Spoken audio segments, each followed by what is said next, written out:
Bem, meus queridos, vamos lá falar um pouco sobre o advento da publicidade. Para aqueles que quiserem me acompanhar, capítulo 5. Então, meus queridos, quando a gente fala sobre o advento da publicidade, é importante a gente entender praticamente qual período que a gente fala, né?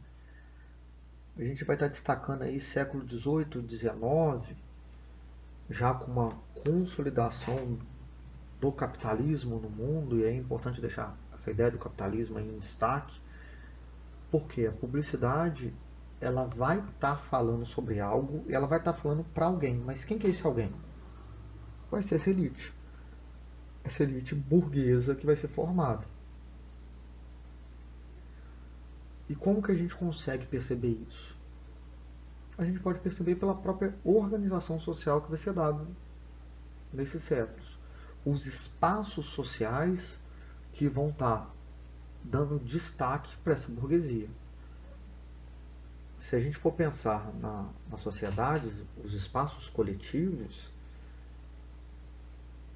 eles têm uma lógica do consumo.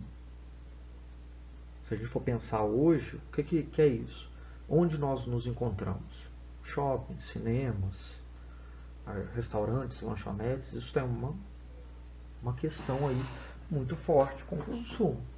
Quem vai nesses lugares? A princípio, né, quem tem algum poder econômico. Mas aqui a gente não está discutindo sobre hoje, mas para vocês entenderem como que isso funcionou também nesse século XVIII e XIX. Quando você começa a ter estruturas de encontros que vão dar destaque para esses burgueses, para aqueles que tinham dinheiro para gastar, né? Posses econômicas. E o que isso tem a ver com a publicidade? Porque é desse cenário, é nesse cenário, que a publicidade vai direcionar seu foco. A publicidade está vinculada a uma certa ótica de consumo. Ela vai servir para agradar quem? A essa elite. Se a gente for pensar os folhetins, os noticiários, eles vão dar, os noticiários enquanto jornais, né? Eles vão dar destaque a quem? É essa ordem social que valoriza o consumo que está em destaque diante da nossa sociedade. Na nossa sociedade não, diante das sociedades. Então você vê que existe um interesse mesmo com com as revistas impressas, com os jornais impressos, ou posteriormente com os vídeos, com os curtas, você vai ter um destaque muito forte com essa elite desse século XVIII e XIX, que a gente está falando aí, né, desse início. E isso é importante para a gente observar como que diante da nossa sociedade, ou de qualquer sociedade, você valoriza um certo cenário, um certo público. E você aciona ele enquanto uma certa verdade. O que seria essa verdade? A dinâmica de convivência dele, ou o que eles fazem, como sendo aquilo que é a busca a ser seguida. Você poder almoçar num restaurante chiquésimo, você poder fazer compra nas lojas chiquésimas, elas têm um pouco dessa relação do consumo que vai estar associado também com a publicidade. Por quê? Porque através dessa publicidade que vai ter uma forma de mostrar o que se deve consumir. E aí, essa publicidade ajuda também a demonstrar, né, a mostrar para o público o que está acontecendo. E até em uma função tecnológica agregada a um consumo. Se a gente for pensar quando houve a invenção dos automóveis, a grande massa não conseguia comprar esses automóveis, mas conseguiam ver um ou outro na rua. Mas quem que era o foco do consumo? Era essa elite. E aí os carros começaram a entrar em destaque diante da vida comum. E essa experiência, como assim experiência? Experiência em receber esse novo, né? Esse objeto novo. Ele começa a transformar as relações. O que seria essa transformar essas relações? Vocês imaginam o seguinte, uma estrada. Pensar uma estrada que passava a carruagem é uma estrada totalmente diferente que passa um carro. Então você começa a transformar a própria organização diante dos produtos que estão ali, associados a uma propaganda. Você começa a ver outdoors que falam sobre o bem-estar de você ter um carro que pode te levar aonde você quiser. E isso tem uma satisfação. Isso mostra uma satisfação. Olha, eu posso guiar para onde eu quiser, a condução para onde eu quiser. Então, olha como é que o simbolismo ele entra nessa relação, nessa ótica. E isso vai ser dado diante desse cenário, né? Desse cenário, desse advento da publicidade, cada vez mais destacando o interesse de uma elite. Se a gente for recorrer o nosso dia a dia, né, algo que a gente vê enquanto publicidade, as propagandas, né, mas vamos pensar na televisão, para aqueles que assistem televisão. As propagandas elas falam praticamente o quê?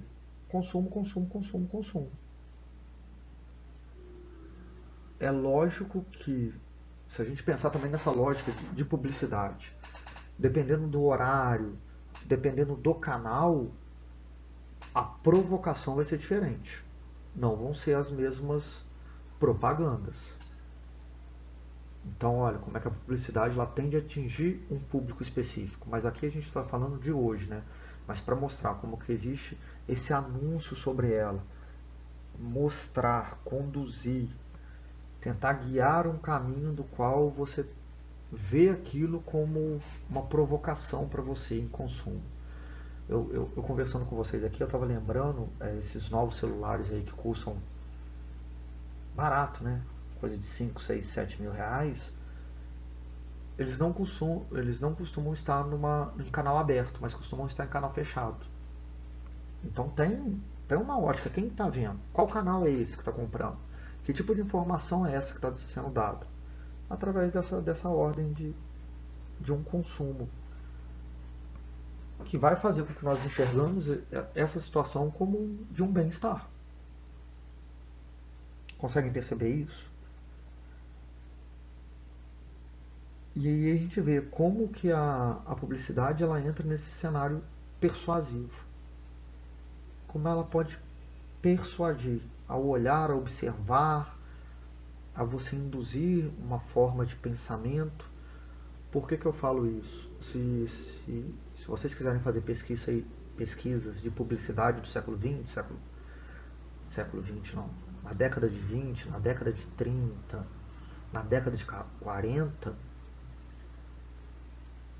ela tem um cenário muito específico. Eu gosto muito, eu uso muito o exemplo dessa relação sobre propagandas que colocam a mulher sempre dentro de casa, na cozinha, cuidando dos filhos. Olha como é que ela está falando de algo específico. Ou como ela está querendo montar um cenário que aquele que vê isso entende isso como certo, como coerente. Então a propaganda ela tem essa relação de persuasão. O que você compra? Você nem sabe, porque é bom. Imagina as logos, né, de marcas, algumas marcas têm alguns chavões que você consome quase pelo chavão. Você vê um negócio, é bom por quê? Porque apareceu na televisão um artista, uma atriz comprando ou usando. Então tem isso, tem esse cenário. A publicidade tem um pouco disso, desse encantamento. E aí, e muitas vezes dentro desse cenário. Por que nós vemos essa publicidade? E mais uma vez, associada a essa ordem de consumo, nós consumimos e e nos perdemos muitas vezes diante desse consumo. Mas por quê? Porque foi falado que é bom, que é legal, que é gostoso, que é saudável. Hoje a gente vive muito num cenário do saudável, que também é uma relação de propaganda, de publicidade, que está querendo criar laços de acordo com a nova estrutura nossa, que nós estamos mostrando. Uma vida saudável, né, que você tem que comer coisas saudáveis. Se a gente for parar para pensar, é algo muito moderno, a gente pensar na alimentação. E se a gente for pensar o valor também agregado a essa alimentação saudável, ela destoa um pouquinho. Mas vocês estão vendo? E aí o saudável, aquele que come, que é vegetariano e que usa alguns produtos. Eu não sei por que eu usei o exemplo do vegetariano, mas é porque... Lembrei por que eu usei.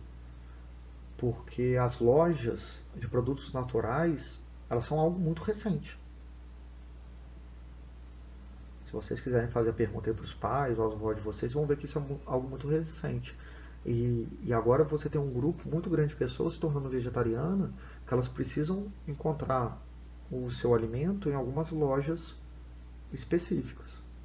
Antes eram em lojas específicas, hoje os produtos já estão nos mercados também. Olha, a publicidade entrando com relação de consumo, porque se um mercado tem tudo, ele tem que atender esse público também, que é um novo público, e você altera a sua estrutura para estar com esse novo público. E aí você vê como que a nossa percepção de mundo ela entra por relação de bens materiais. Hoje nós somos o que? Nós somos o que nós temos. O que nós consumimos. Hoje, se perguntarem quem que é uma pessoa culta, é aquela que assiste tal programa, que vê tal jornal, que lê tal revista. Não distante essa publicidade. Não distante a uma ordem de consumo. Por que uma pessoa que escuta música clássica é mais culta do que aquela que escuta funk? E aí, de novo, a gente volta lá no nosso início. São estruturas, é marcar uma elite.